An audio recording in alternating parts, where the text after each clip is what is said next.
Are you ready? Let's do it. Are you ready? This live Are you talk. ready? Live Are you talk. ready? Yes, sir. Are you ready? All right, greetings and welcome to Live Talk. I am your host, Arthur Jeremiah, alongside my two co-hosts, Minister Samuel Hey, welcome back again to Live Talk. and the spiritual ambassador, Yike Ezekiel. Peace. Good afternoon, everyone. All right, before we do anything, let's go to our general statement and disclaimer. General statement. Live Talk is proudly powered by TBS Goodwill, Builders of the Highway Foundation, and Men of Purpose. Together, we're bringing about awareness to the everyday challenges facing individuals, communities, and our nation. We tell our stories, listen to yours, and always respect different perspectives. Want to share your voice? Email us at livetalkorl@gmail.com to be a guest, or if you would like to contribute to our mission, purpose, go to livetalkorl.com to give a donation. Disclaimer. Information provided during this event and others to come does not constitute the official opinion of Live Talk or its affiliate entities. It is strongly recommended that viewers seek independent expert advice regarding any topics discussed, as legal requirements differ significantly across jurisdictions and are subject to frequent changes. If you have questions or concerns, you can always email us at livetalkorl@gmail.com, or you can DM us on Facebook and or Instagram at Live Talk Orlando. All right. Definitely have to get that out of the way. My brothers, how are you doing, Minister? Hey, we doing good, of course, on this Saturday morning. Shabbat for some. So always looking forward to a lively conversation on Live Talk. I see that fancy background you got there too. I see where you're at. Yes, yeah, we tried to step it up a little bit. All right, my brother Yike Ezekiel. How you doing, sir? I am doing magnificent. All is golden, all is moving forward, and it's all about just daily progress. All right. So I hope we all are ready for this conversation today. I'm doing as well. I'm doing well this day. Doing pretty good. Just making sure that we have a productive and enlightened conversation today. But we're going to be talking about something heavy, y'all. But let's give our audience just a rundown of the show today. First, we have the minister word of today. Right after that, we'll go to a commercial break. And then we'll come back. Our main topic today is back to school. But are we really being educated? And we'll then go to another commercial break. And I believe we'll stay on this topic due to the fact that it's a very extensive, broad topic that we're going to be talking about today. So we may stay in there, but we'll end with a motivational quote or reading from the host. So with no further ado, Minister, what is the word of today? Okay, let me get here. Our word of today, we're going to actually go with education. So for August 15th, 2026, our word of the day is education.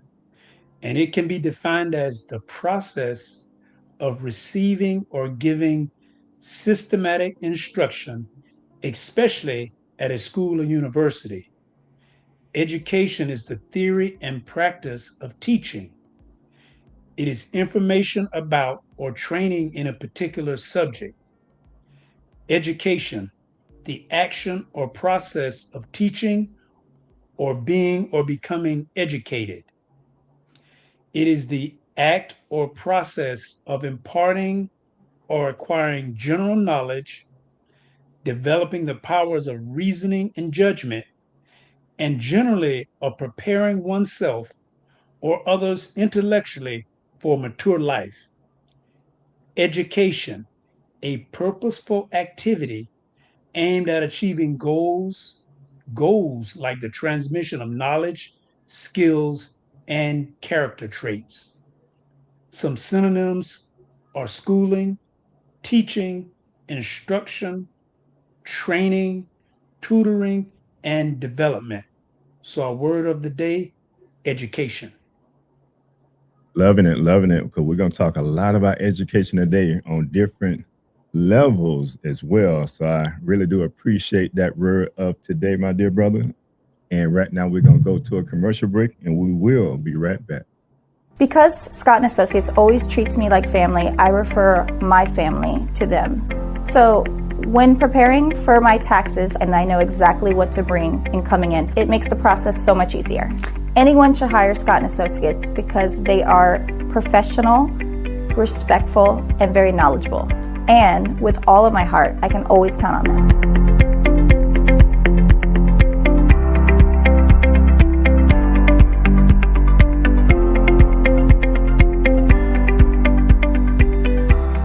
What do all these people have in common besides a beautiful smile, healthy teeth, and gums? They all use Zodi toothpaste. Zodi toothpaste is made with all natural ingredients. Zodi toothpaste is fortified with moringa and baking soda. Zodi toothpaste is suds-free, making it an excellent choice for kids. All natural, fortified, and suds-free. Get yours today at noystore.com.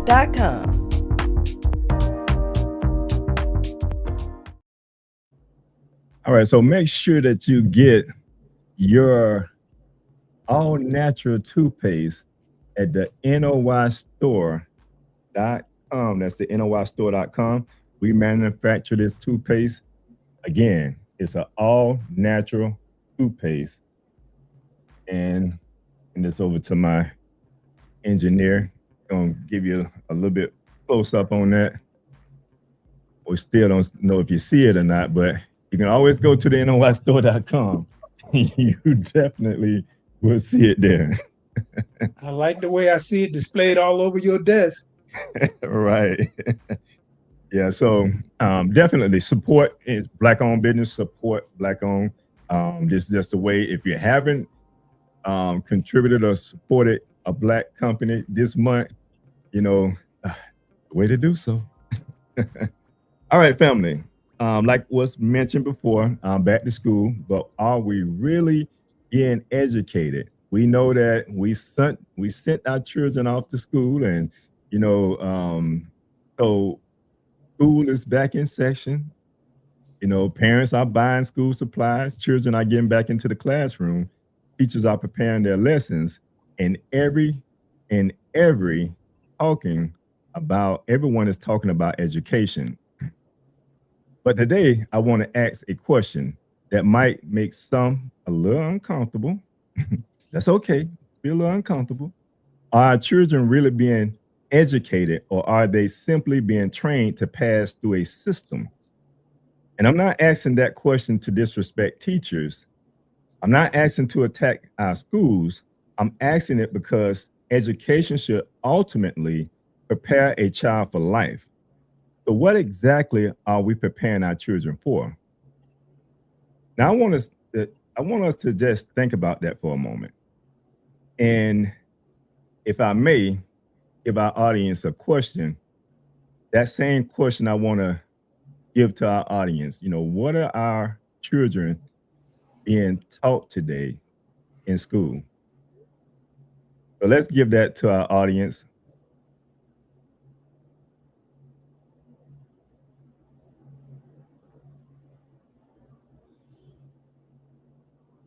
What are our children being taught today in school? If you got a mic, you can ask me again.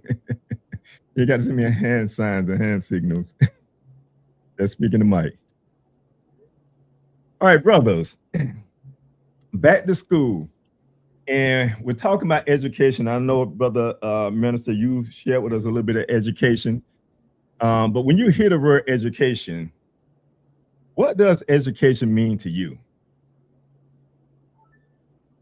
Okay, for me, it brings to mind a scripture or a verse that a lot of us should be familiar with, and it states, "Train up a child in the way he should go, Mm. and when he is old, he should not depart from it."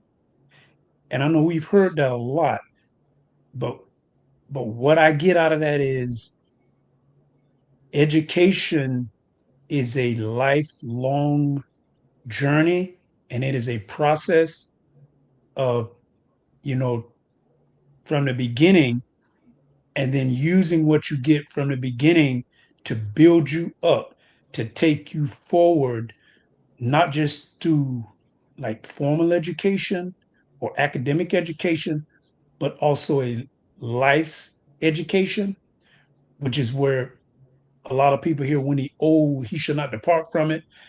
What that means is that takes you from the beginning, from a babe, all the way to you an elder, is an education process. And education is kind of like, it's a foundation for intellectual curiosity. It should be for critical thinking, how to problem solve. It should teach you to raise questions so you can explore, making sense of the world that you live in. So education is to me, is multifaceted, but it begins from a babe in your home, and then whichever method of training you decide, whether that's homeschooling, uh, public education, private education, online, but it also should involve the community when it comes to experience of living, like living your life and being a part of, the world that we live in, kind of being in unison. And it's education for me is very broad. Yeah, you touched on a lot when it comes to education, because one of the questions I was going to come back on is, when we think about education, my mom always, um, she wanted a graduate, coming out of the household. So me going to school and graduating was mean the world to her. And one of the questions what came to mind was, is education simply getting good grades and graduating, or is there more to it? And you shared a lot that was more to it. But I think there's maybe some missing points in there that we can define education a little broader, and probably in more details. I ain't gonna say broader, because like you said, education is broad. But I'm gonna ask you this, Ezekiel. What do you think is missing from the way we define education today? The biggest point that I see is when people hear the term education, they're thinking that this is a process that's pouring into you, instead of it being a process that's extracting out of you what's already in you. We know, if we looked at the etymology of education, we know it's educe. And educe means to bring that which is in out. So you already, as a human being, are equipped with certain genes and chromosomes that will allow you to learn the world that you live in. You don't teach a baby how to breathe, how to blink. That's automatic.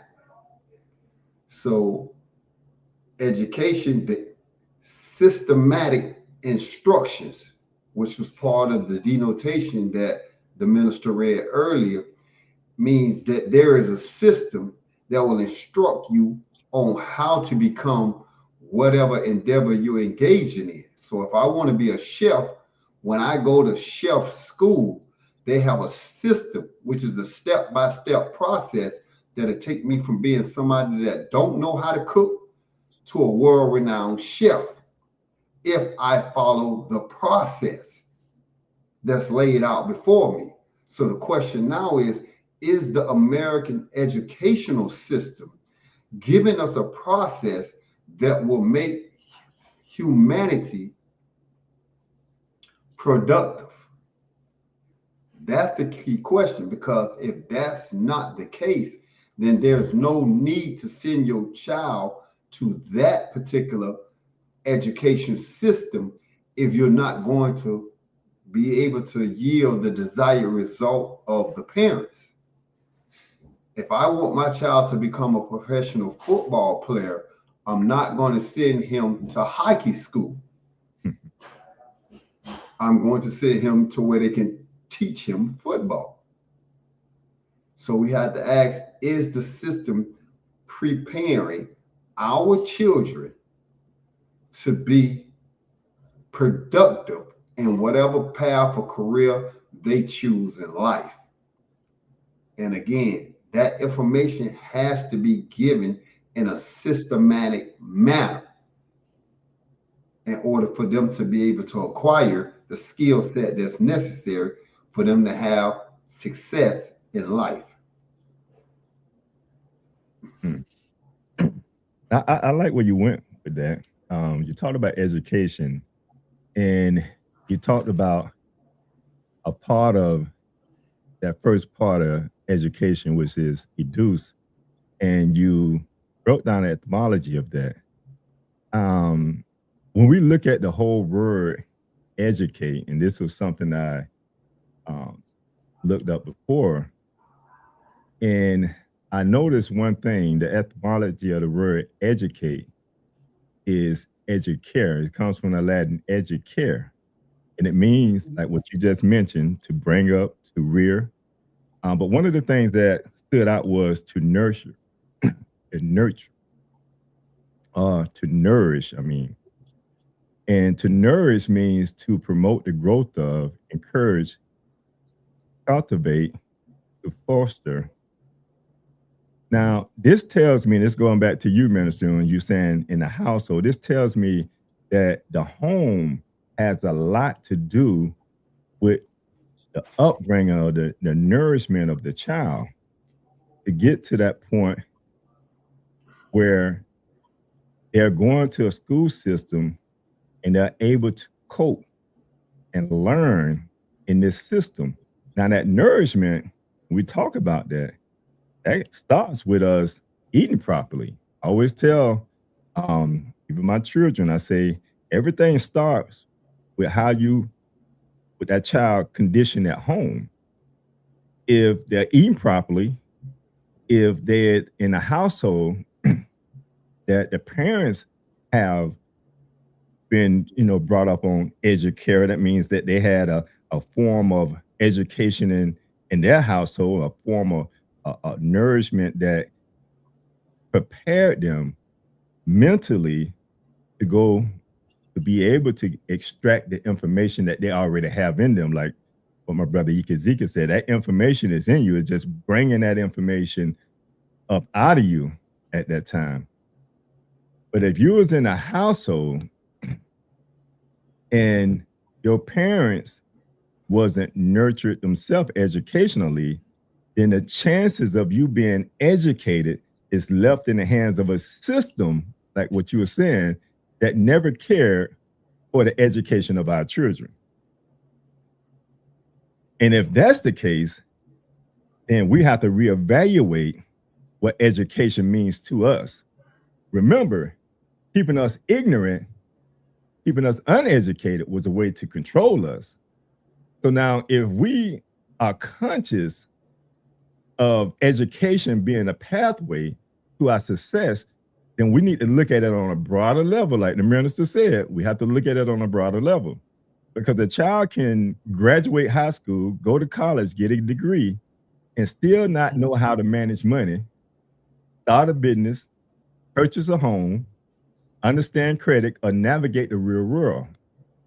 So maybe the question isn't whether our children are going to school. The question is, what are they actually learning when they go to school?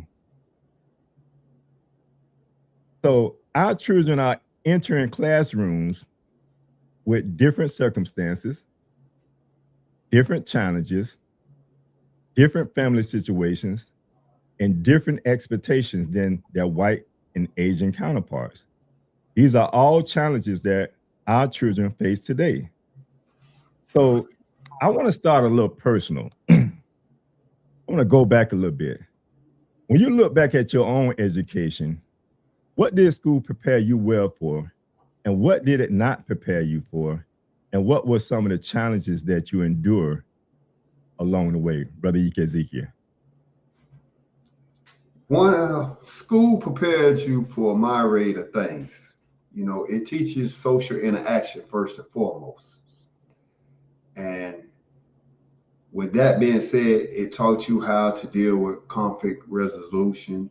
It taught you how to control your emotions. It taught you how to express your emotions, because you're dealing with a multitude of different ethnicities in the school system that you was going in.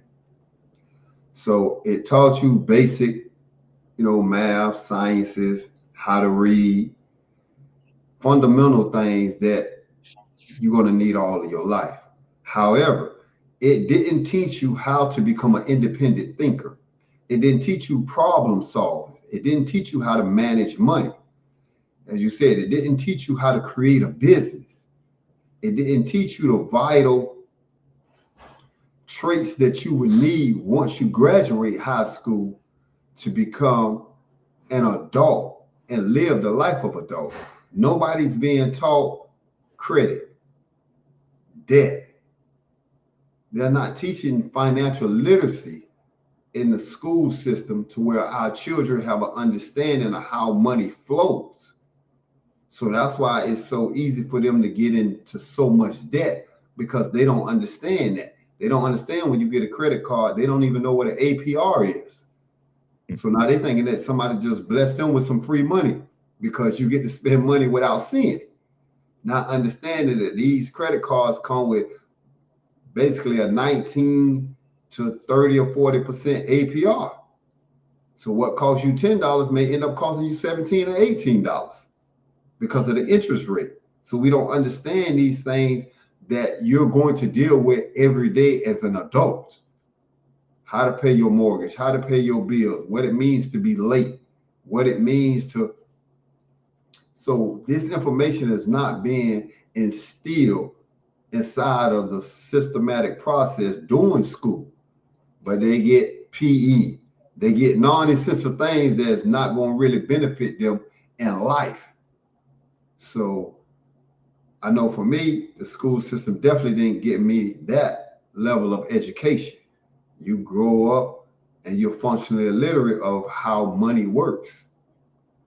You don't have a trade because they're not teaching that in the school systems anymore. So everybody is not college material. So what am I going to do if I'm not an athlete? My family don't have the money to put me through school. So how am I going to be successful in life if nobody's taught me that, okay, you can have an alternative. You don't have to go to college. You can get a trade that makes the community, the nation float. The world going to always need plumbers. They're going to always need electricians. It's going to always need IT techs. These are staple trades that will always bring you an income, and that's going to always be needed. So the school system, I think, is failing the children these days because, one, they're not teaching them financial literacy. And two, as you alluded to earlier, they're not teaching them dietary laws. And this is why our children are at an all-time high with HDD, all these high blood pressure, diabetes, being overweight, because they're not taught the knowledge of how to eat. And with that being the case, this is a prime example of why America has fallen behind scholastically of every industrialized nation. So her superpower status is diminishing daily because she's producing children that don't have the same intellectual level as they did in the preceding years. They're saying now, the scholars saying, and the demographics are saying that America's children are the dumbest now, even though technology is at its all-time highest. And it's because it's going back to what is the systematic information that's being poured into them when they're sitting in these schools 6-7 hours a day. Are they being taught pertinent information that would allow them to be productive and not just a system of people that's in debt and have no way of understanding, hey, how to get out of this debt, because I don't know how I got into debt. And this is, I know for me, it's a story that you see every day, especially in the lower class neighborhoods, because of our lack of money. And as you said, if the parent doesn't have financial literacy, she can't pass that on to me. If she doesn't have dietary laws, she can't pass that on to me. If she don't have relationship laws and how to deal with my anger, then she can't pass that on to me. So guess who I'm gonna turn to? We walk around now, our children at a very young age are walking around with a weapon of mass distractions in their pocket, their phones.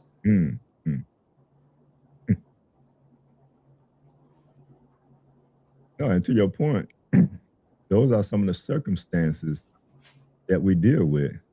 And because of these circumstances, they like to evaluate us as having a learning disability or having a learning disorder. Is it a comment came in? Go ahead and read it. A comment came in saying, starting this year, they added economics and financial literacy as a required course. Oh, is that high school level? Yeah. That's what it said? Okay. That's beautiful. That's wonderful. But then I don't Can you repeat that? I didn't hear that comment. Starting this year, they added economics and financial literacy as a required course. It's wonderful if they did it. What school? I guarantee it ain't all of them. Popka. Oh, okay. I guarantee you it ain't all the schools. And the thing is, and thank you for that comment, because it need to be known. But when I look back and when you think about, we think about communities when it comes to education, and we know our community is behind the 8 ball, way behind it. And when it comes to providing certain things in the school systems that majority of our children go to, we don't have a lot of those, those special programs, gifted programs. And then if they are there, the counselors are not telling them about it. You have a difficult time to even get your counselor to be able to have a conversation about your progress and your education to close out the year. And brothers, I don't know if and Minister, you may can attest to that a little bit, being in the education arena when it comes to that. But that's what I'm hearing, and that's what what's being shared with me from counselors.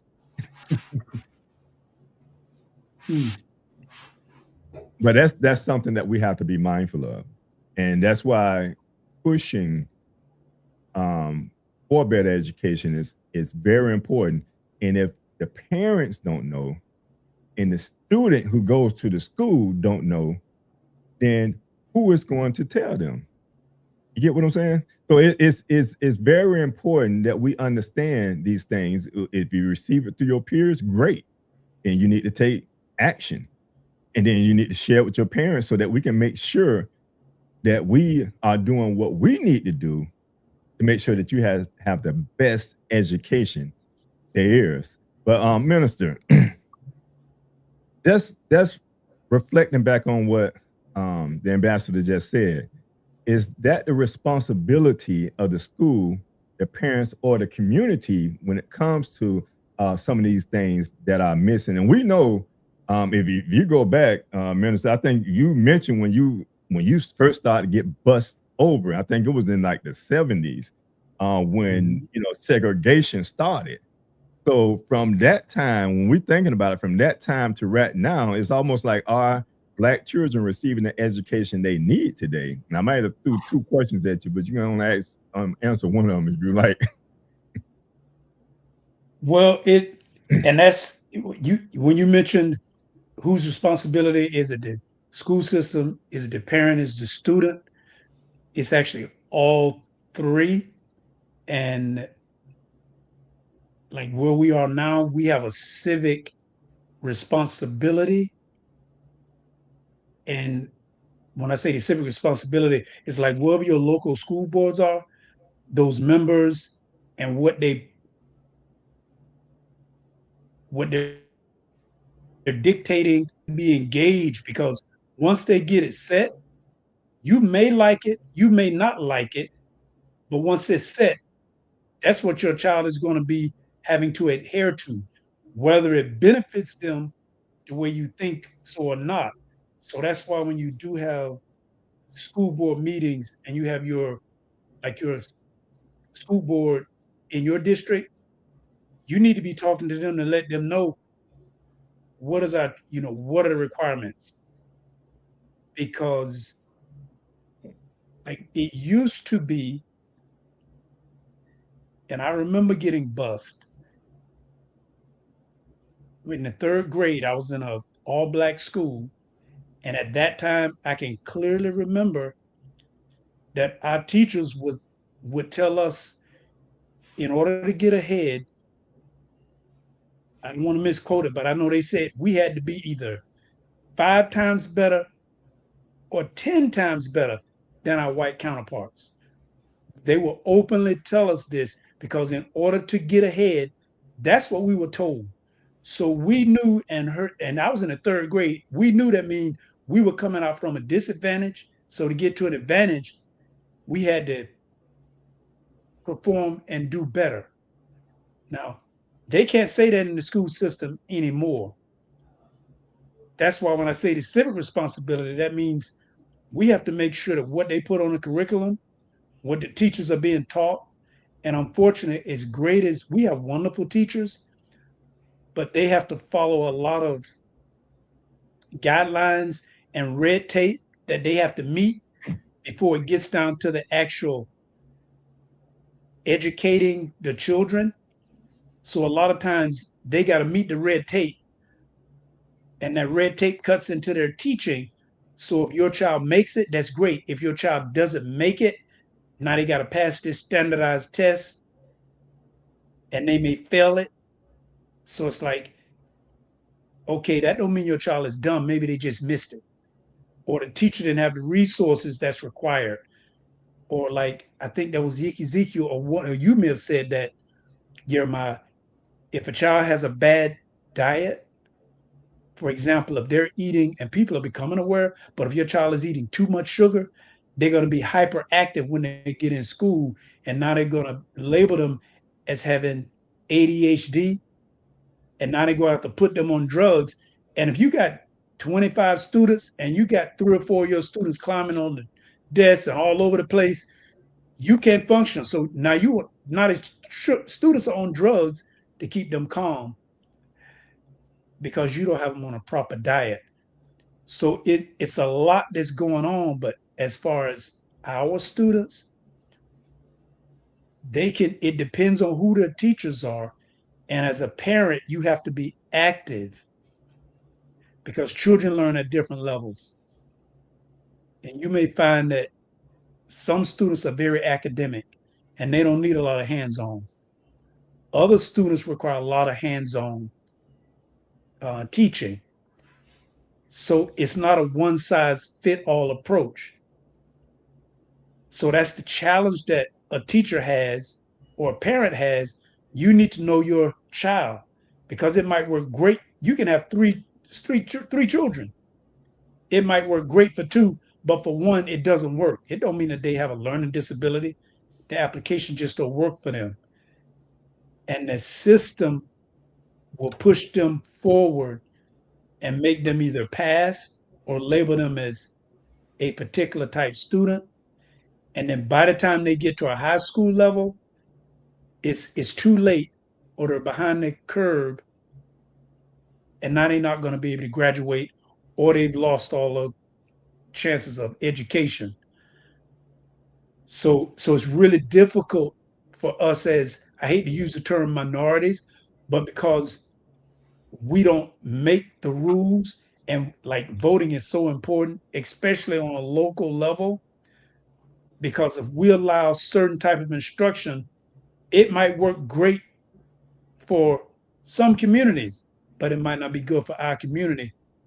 And now we can't tell our child, at least the teacher can't tell a child, the black students or the black and brown students, y'all got to do this. Y'all got to be 5 times better, because they all have to be 5 times better, because the information being put in front of you is not designed for you. And in some cases, you're not a slow learner.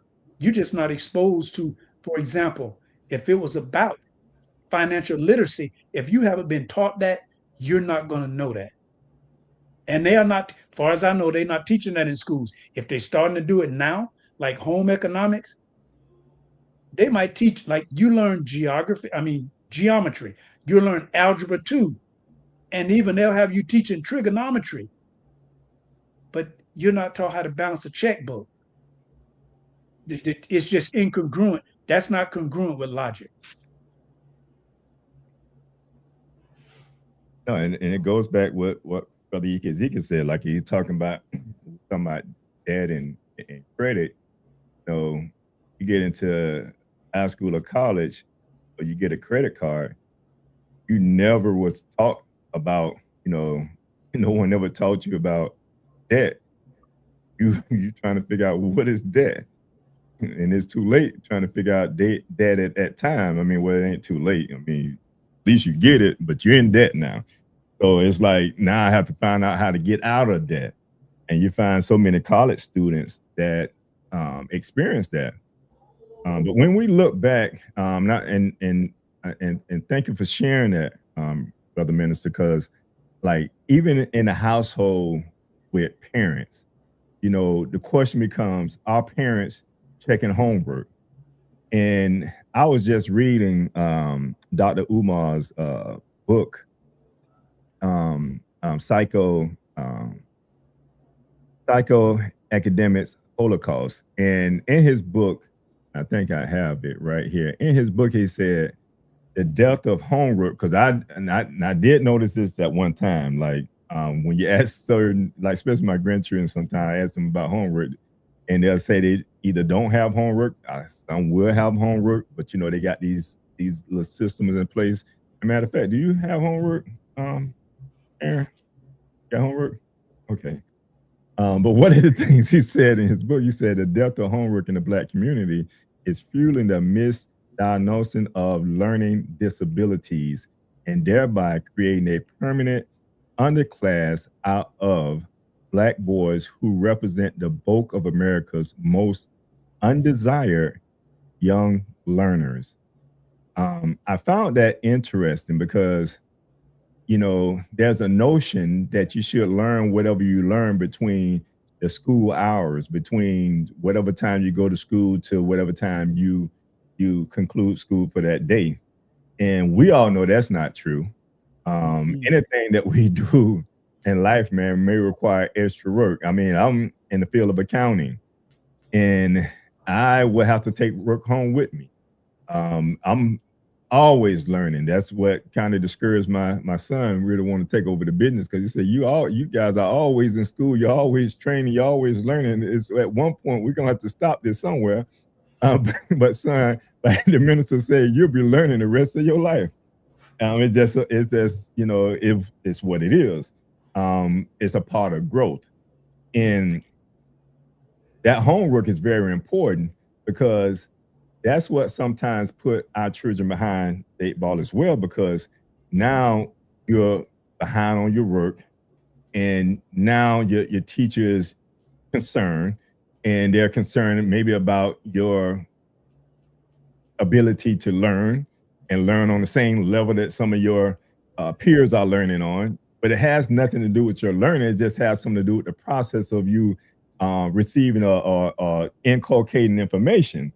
And when we don't take certain things serious, then the chances are we're going to, put ourselves in a situation that it doesn't profit us none. It doesn't profit us. And so parents also, when it comes to, do we got another question? Huh? Okay, go ahead. Let's hear the question. Well, it was more of a statement. Okay. There has been issues, however, with counselors, especially not aligning student schedules with what they aspire to be. Counselors are a big issue. Right.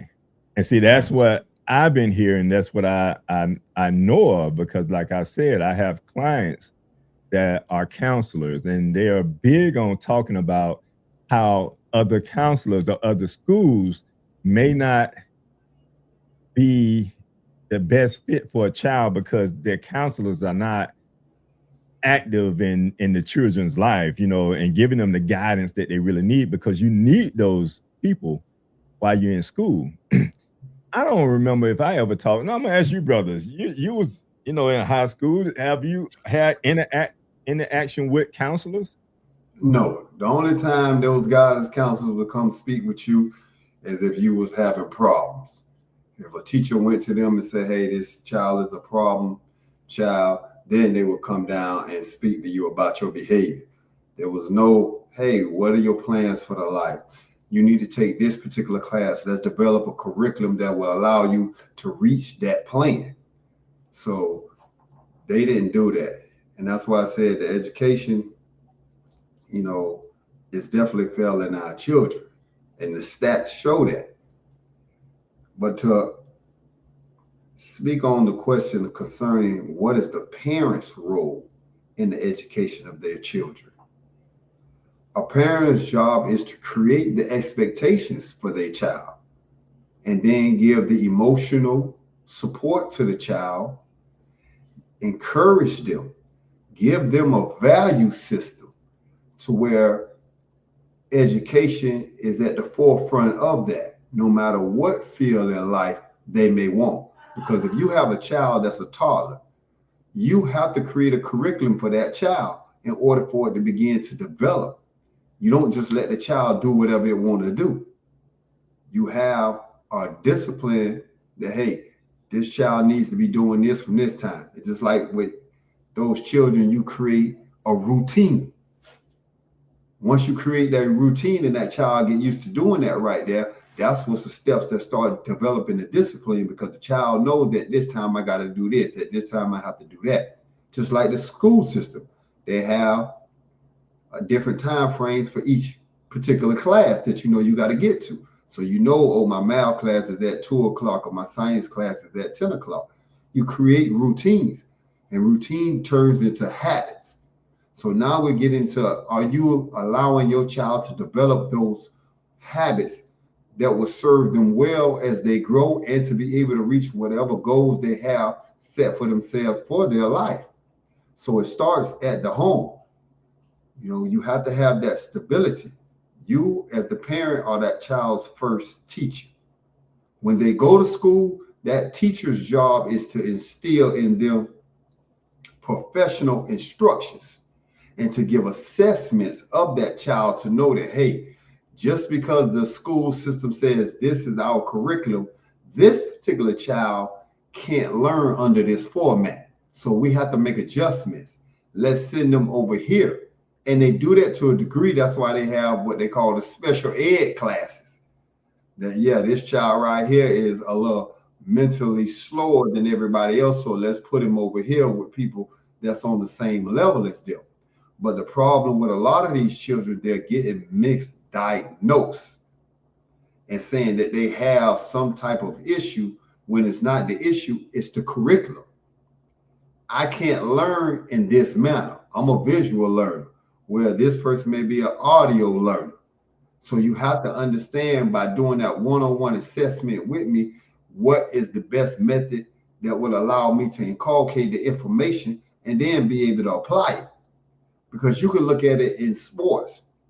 You have a quarterback that's in a particular system that don't fit his style of play. And then when they transfer him or trade him to another team, he flourishes because that system fits his style of play. And this is what the parents as well as the teachers need to be having conferences about the child, not just saying, hey, your child is bad or your child is disruptive. Hey, understand the education part of your child. Your child has this particular talent or skill, so he'll be a better fit doing this, this, or this. And I think, again, the parents have the major role in that. And the problem with lower income parents is they're working. So they don't have the time to sit down and put the information into the child or listen to what the child is being taught. Most parents don't know what's going on at their child's school. They just know they go to school and they come home. They have no understanding of what's being taught because, as you said, they're not sitting on these meetings that are producing the curriculum for the school system. So the school may be teaching something that's opposite of the values that I'm teaching at my home. But if my child is in that school system 7-8 hours a day and only getting an hour or two me at home, then we understand that that 7 hours a day is information is going to weigh and influence my child way more than a 1 or 2 hours I got. So as my child begin to grow, I'm wondering why they being disobedient to me. That's logic.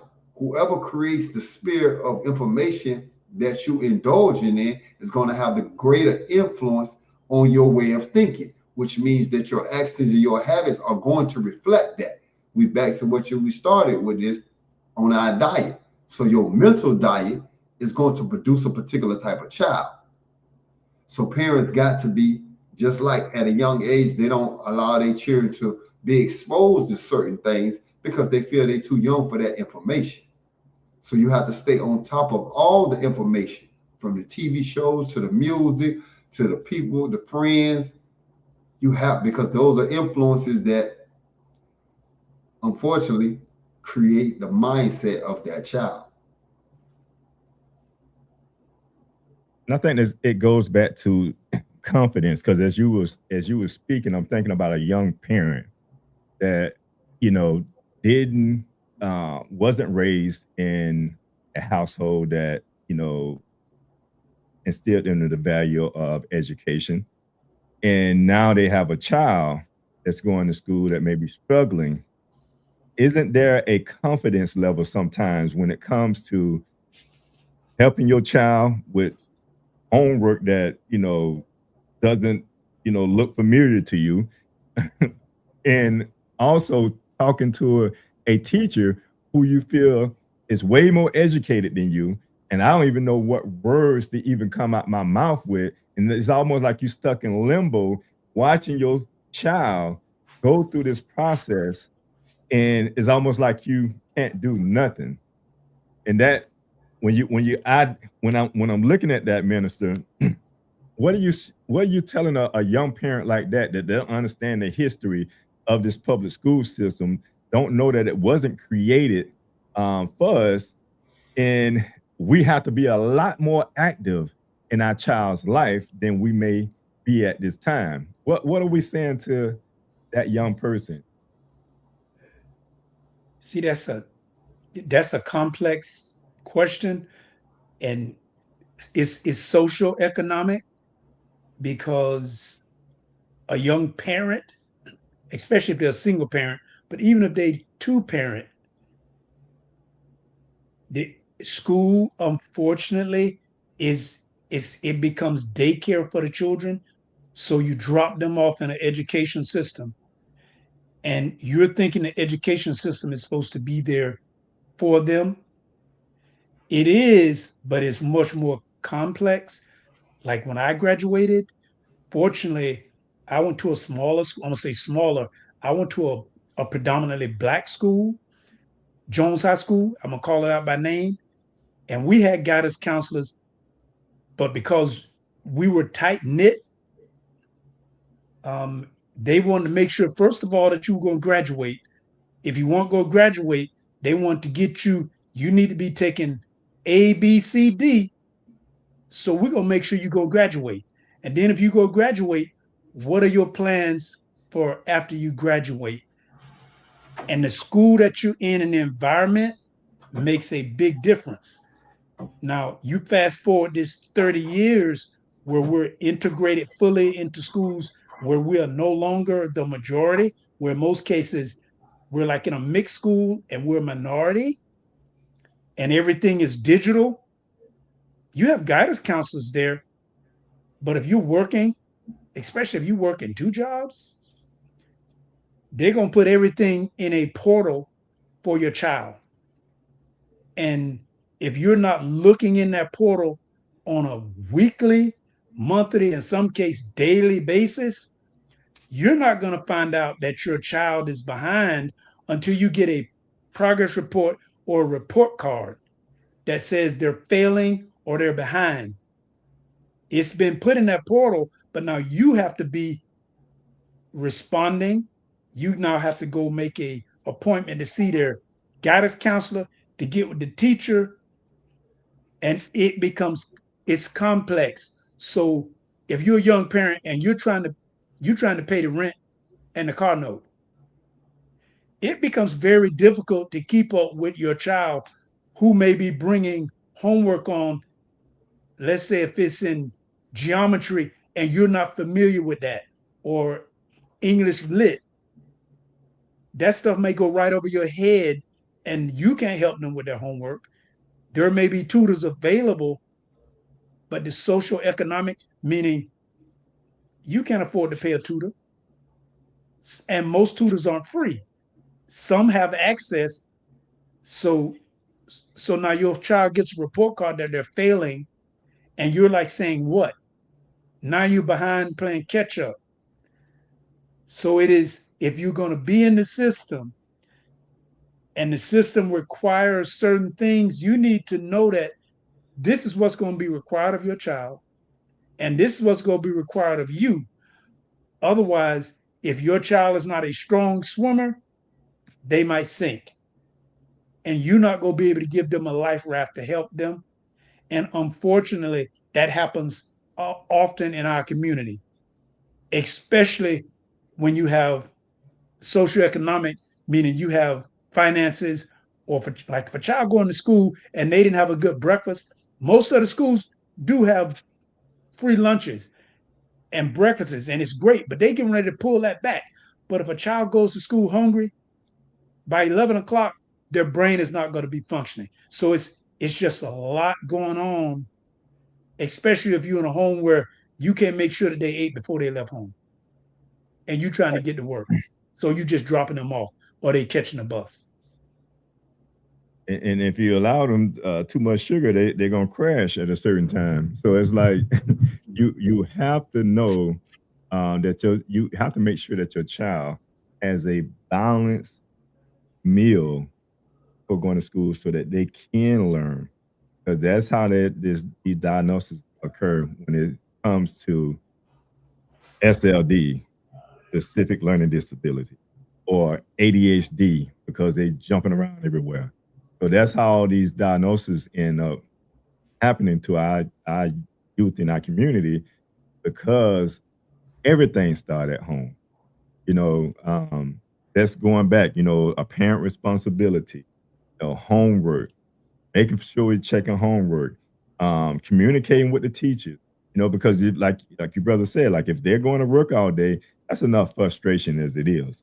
Now you have to come home and read to your child, which ain't nothing bad about reading, as long as the child know how to read. But if you now have to teach them how to read, then that's a problem. Mm-hmm. Now, if you just reading, that's another thing.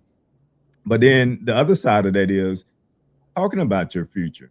How many of us talk to our children about their future? You should always be doing this here. But if we're not checking homework or creating some type of homework, I'll just create something.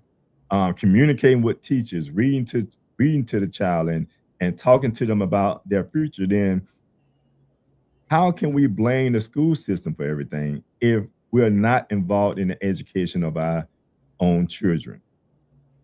And that becomes the question, because a lot of times we do talk about the school system, But most people that talk about the school system isn't implementing something at home, because we know the school system isn't, made or created for our children, the public school system that is. And it's difficult even trying to get into a private school. So now the challenge becomes, okay, let's create homeschool. Well, if you got mom and dad is going out working and mom has to stay home and educate the children, that's income that's taken from the household. So these are the different dynamics that we have to deal with. But it still has to be a foundation, in my opinion. It still has to be a foundation at home that can guide the child. But all they're doing is extracting the professional information that Brother Ezekiel was talking about from the teachers, whether it's arithmetic or, English or science or whatever that may be. You're just extracting that information. But the foundational information you're receiving at home. So, Ezekiel, are we expecting enough from our children academically, or are we trapped in the world of, and I'm gonna ask you this question. I just popped up with this question now. I know you can speak, you probably be able to speak to this here. Or are we trapped in the world of getting rich from our children athleticism, if you will? Oh, no doubt. When you look at the difference between the minority communities as opposed to their counterparts, the main tool that's fostered upon our children at a young age is sports. We go to school and we believe that school is an afterthought. We're in school because it's mandated in order to play sports, you have to be in school.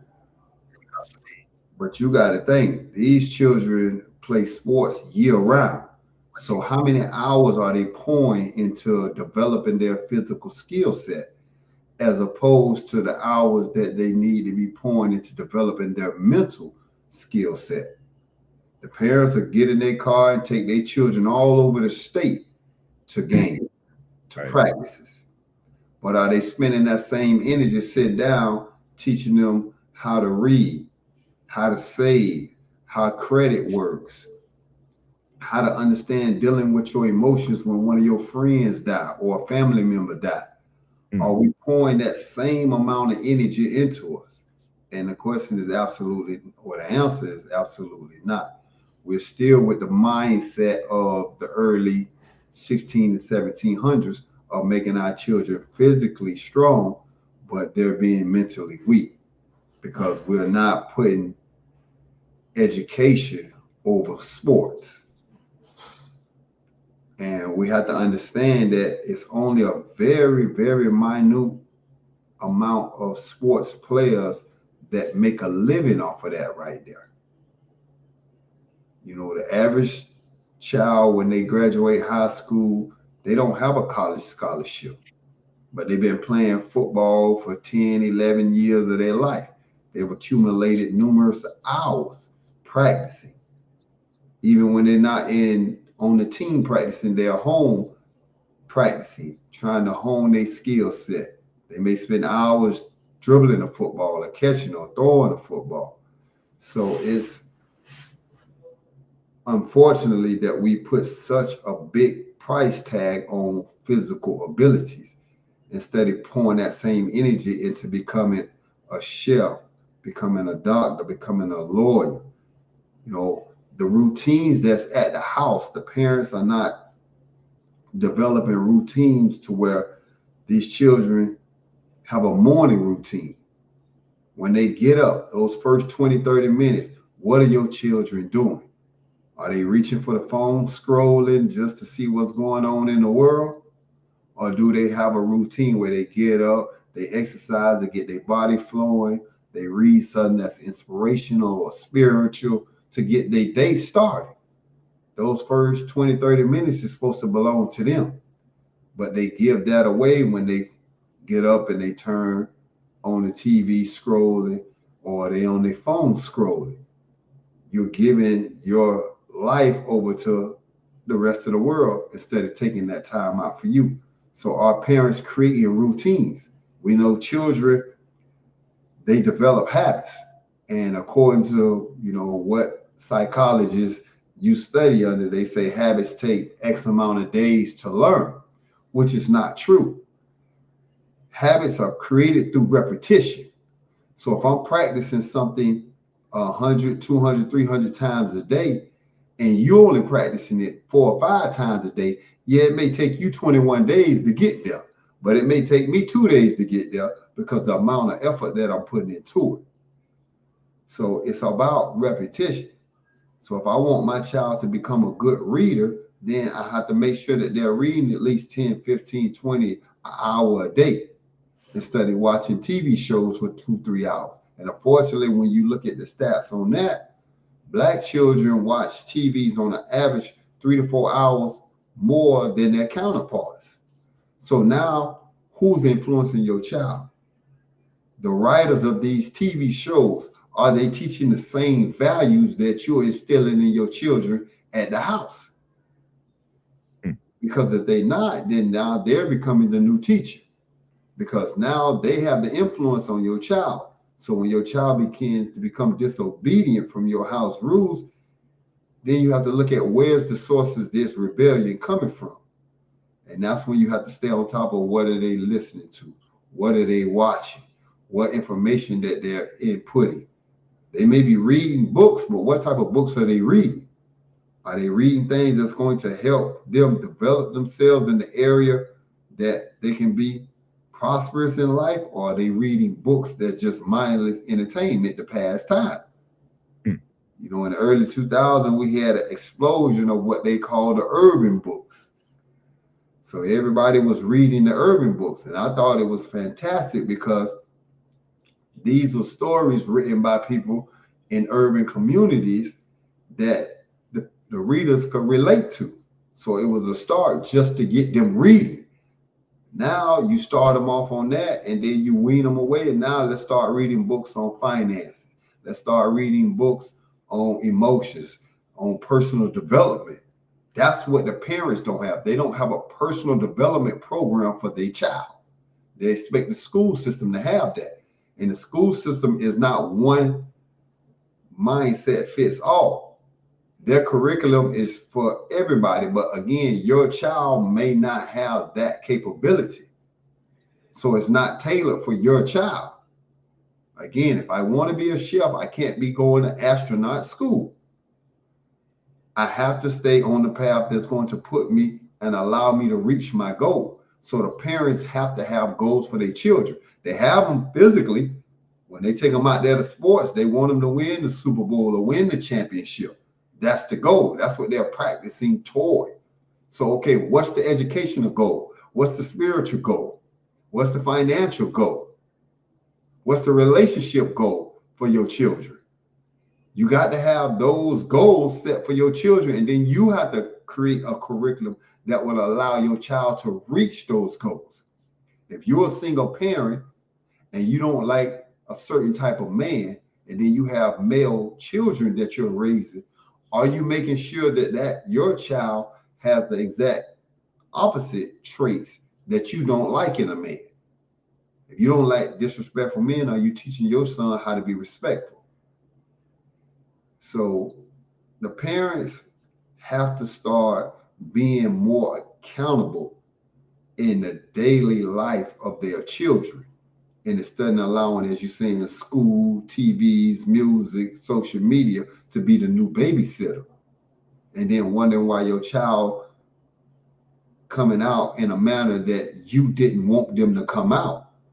Because again, if I'm spending more time doing one thing as opposed to doing what you want me to do, don't be surprised when I'm going to be this instead of what you want me to be. Because that's where my mind was. Again, the mental diet determines the habits. The habits produce the actions. And the actions going to create the consequences that you may not like because it's adverse to what you wanted your child to learn.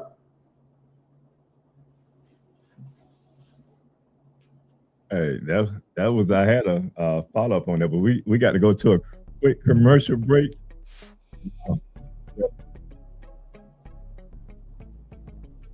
Because Scott and Associates always treats me like family, I refer my family to them. So when preparing for my taxes and I know exactly what to bring in coming in, it makes the process so much easier. Anyone should hire Scott and Associates because they are professional, respectful, and very knowledgeable. And with all of my heart, I can always count on them.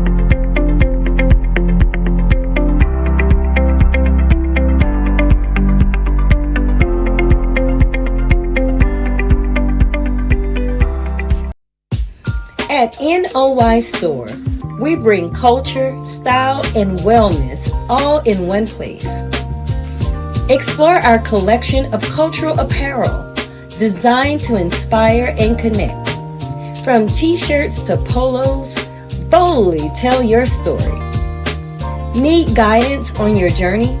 Check out our books written to inspire and support your spiritual, personal, and community growth.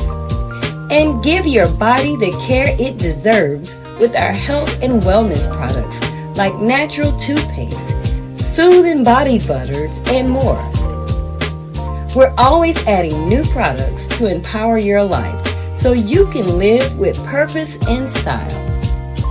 Visit NOYstore.com today, where culture, wellness, and inspiration come together. Shop at NOYstore.com. All right. Welcome back. Let's put up on there because we have the Vocational Trade Expo Fair, our third annual Vocational Trade Expo Fair coming up October the 24th. That's October the 24th from 10 a.m. to 1 p.m. That's from 10 a.m. to 1 p.m. All right. It's not in front of me. I can't see up there. Screen. Okay. So let's make sure that we can go to Live Talk. Do we have that? The link? livetalkorl.com that we can scroll across the screen so that people can know how they can register for this event. And the good thing about registering for the event, it's a free event. It's a free community event. The only reason we like for you to register for the event, because once you register for the event, it sends you automatically notifications about when the event is about to happen. So just registering, you'll get automatically notified when the event approaches. So definitely register for the event. Do we have the website on Live Talk? Is it on there on the screen? Yes, it is. All right, cool. Want to make sure. All right. So that information should be scrolling down our screen. That's the flyer right there. For more information, you can text that number. The number is 407-545-5930. All right, take it down. All right, brothers. I know we're getting close to the end, and it's a lot when it comes to talking about education. And the reason I want to highlight the third annual Vocational Trade Expo Fair is because a part of what we was going to talk about today, and we'll come back in and we'll do a part 2 to this here. We're going to talk about college, trades, career preparation. And I don't want to miss that part there. Yeah, I don't want to miss that part there. So I want to make sure that we come back and we can really get into that particular part there. All right, so but we're going to continue with this conversation today, but we're going to talk about Black boys and discipline and that expectation of how we groom our young men. And I want to go into that direction because there's another part of education that we don't talk about enough, and that's discipline. And particularly when we're talking about Black boys. And Minister, what was discipline like when you was growing up? And do you think Black boys are being disciplined differently in schools than other students? Now, the first part of that question, And discipline when I was growing up was a whole different level of discipline. Right. The same teachers who told you had to be 5 times better, if you in their classroom disrupting, acting up, or talking out, they would get a ruler and they would slap your hand. If you got too much out of line, they would turn it over and they would crack it across your knuckles. And that was allowed to be done. And it was not an issue.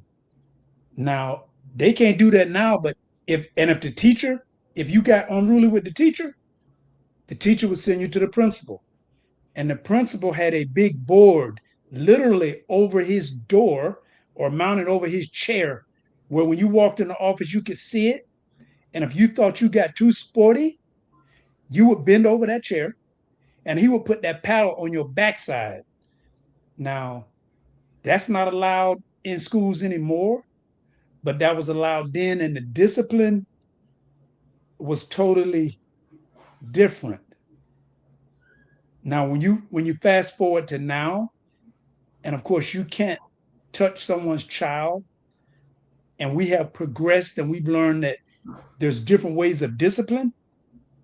But when it comes to Black youth, it's like, depending on the teacher, our youth can appear to be threatening if they're not familiar with our culture.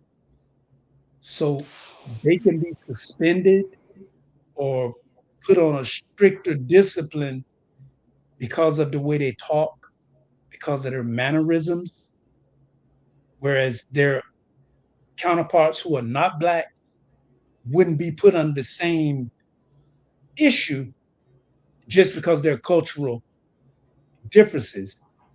So you have to be able to discipline, but you have to learn to be able to cross cultural lines and understand how to get through to them. And a lot of that goes back to the home, because you have to be able to discipline your child at home. Because if you don't want someone, for example, nowadays people say, don't touch my child, then you should teach your child to be respectful, especially to respect adults. Because if they don't respect you at home, they're not going to respect a teacher when they get in school.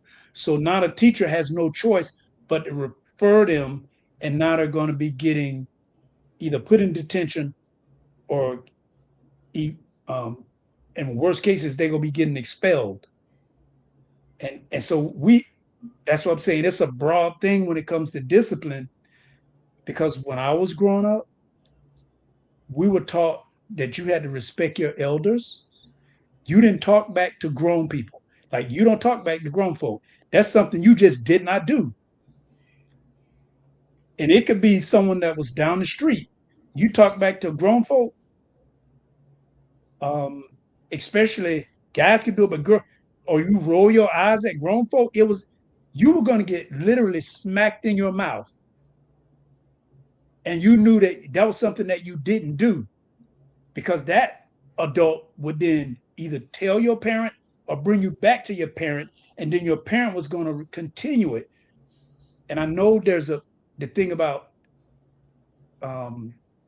abusing children, and yes, you can talk to them and there's a way, but there's a fine line of, you have to have that discipline in check, because if your child doesn't have discipline when they leave the home, they're like unchecked when they get into the public. And how do you expect a teacher to deal with your child who might be 190 pound linebacker, and you got a 125-pound teacher? If he's not respecting you at home, he's not going to respect that 125-pound teacher. So there's a very fine line of what is discipline and what is not. So we got a comment? Huh? What's the comment? Question.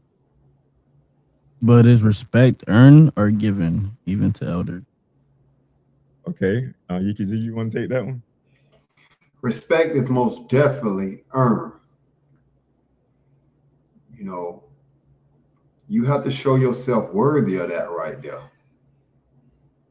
But as for younger children, you have to understand how do they discern that. So if you talking, education wise, first through fifth grade, they may not know how to see that this elder deserves respect because they don't know the values that go into deciding if somebody are worthy of that. And as an older child, middle school to high school, then yes, you definitely earn their respect by your character in the classroom as the teacher or the principal or whatever school role you may have. You can earn that right there. But when you first start in school, just like school just started, as an elder child, you have to give them that respect because you just now meeting them. You're just now coming in their classroom. So you don't want to be disruptive right off the bat. So you give them a chance to earn your respect. I think it kind of goes back to what the minister said as well. Is the respect that you show, like as parents. One of the things that I'm big on as a parent is, teaching my child the importance of respecting authority first and foremost, because I want them to turn back home, and authority in the classroom, authority in the school. Respect that. You shouldn't be disrespectful, regardless of how someone may disrespect you at that time. It's not to say you accept someone disrespecting you, but it's to know that you have a different character than that person, because the scriptures say a soft answer turns away wrath. Like when a person can see your character and identify you as being a good person, then they even if it's a person that people would rub the wrong way, and they always have this negative mean demeanor about themselves. And I'm talking about a staff member. I'm talking about a dean or someone of that nature that dealing with children that's disruptive all day, and now you got this mindset of every child that looked like this child, or maybe the same complexion as this child, is going to give me the same energy as the two children I just was dealing with. So now you come off in a way to this child in a wrong way that's disrespectful. But it's how that child responds to him, in my opinion, that's going to turn away that wrath that he may be feeling in him and say, oh, this child ain't the same as the other two children I was dealing with. Because we do have to understand the circumstances that we all go through and encounter daily in order to justify if a person being disrespectful to us or they're just being stern with us, if that makes sense. Or what is that the proper term to use? You understand? And see, and that's a great question about being earned or given. It has to be earned, but it also has to be given. But you have to, and we talk about in the school system, because the first day of school or even prior to, you get to go meet your teacher and you get to bring the student. If you don't come and meet the teacher hasn't met you, the teacher hasn't met your child, you're putting yourself at a disadvantage, because most of the teachers, you meet them on the first day of school. You get they'll schedule that you get to meet the other students, the parents. You can talk to that teacher. You can talk to them about your child. You can talk to them about your child's strengths. You can talk to them about your child's weaknesses. So you all are on the same page. And that's both ways. So let's say you have a child that's mild-mannered and excellent. That's great. And we have to be honest, because we have to be very honest. Depending on your child, you know how your child is. You can tell the teacher your child's strength. You can tell the teacher your child's weaknesses or where they gonna need some help at, or they behavioral issues. Like, please don't pretend that your child is an angel when you know your child driving you crazy at night doing XYZ. And all children might not be like that, but some are. So then now we need to be talking about solutions to get your child the best environment and the best education. You have really great teachers, but if a teacher has 25 students, that the purpose is that earn respect is, let's get here and get this started off right. And parents, you need to show up. So you can understand your child and your teacher. Like, when I grew up, my father and my mother were on opposite ends of discipline. My father believed in spare the rod, spoil the child. His rod was a belt. My mother, compared to him, was an angel. I don't remember her doing anything other than a bedroom slipper, which was made out of cotton. And I knew that you don't mess with my father, because if what was his saying? I tell you to be on the first dot. And I'm drawing a picture. So if he told you to be at 9 o'clock, you better not come at 9:02. You better not come at 9:01. You better be there at 9 o'clock. But my mother's love and discipline was different. And even though I had a fear and respect of my father, I would not want to disappoint my mother, because it hurt me more to discipline her because of the respect that she gave and earned than the fear and respect I got from my father.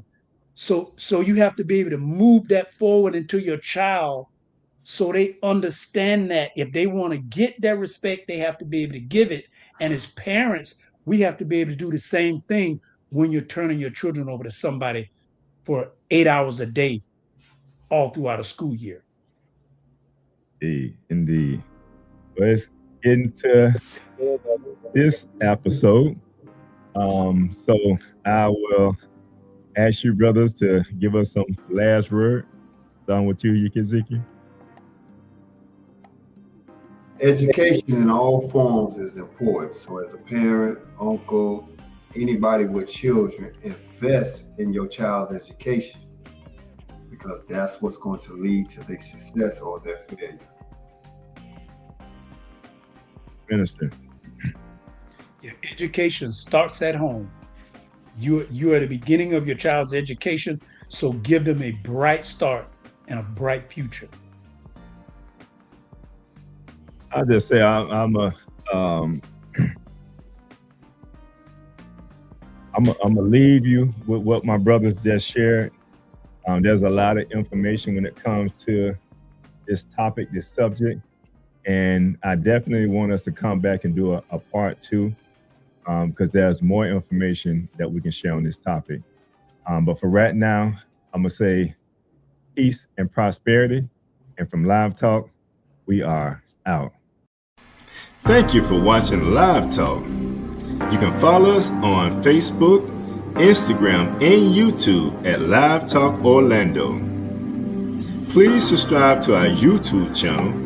Hit on the notification button so that you can see more videos like this. You want to join the show? Email us at livetalkorl@gmail.com. You can also follow the host on Facebook and Instagram at Arthur Jeremiah. And visit the website, thenoystore.com, to pick up your copy of The Spiritual Significance of a Name.